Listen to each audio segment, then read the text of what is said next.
Narad, I'm sitting under this banyan tree. This huge banyan tree. My father sat here and fixed shoes, and my grandfather. This is parampara, or generations. The same banyan tree, vat briksh. And we see that on a tree there's seeds come. They're called figs, because this tree is in the genus and species called Figamosus. Figamosus religiosus, or something like that. It's Latin categorization of the genus and species of this tree. So it has little figs, little like anjir.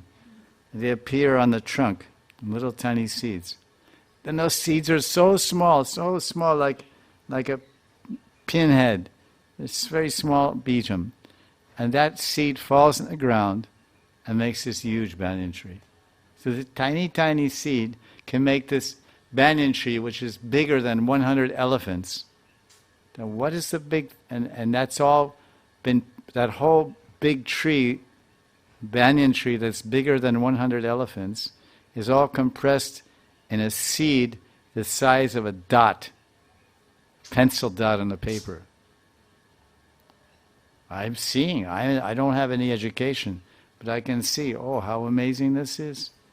One banyan seed is this 5 kilometer wide banyan tree with millions of leaves. This is the glories of Bhagavan. So this is all going on in the realm of consciousness.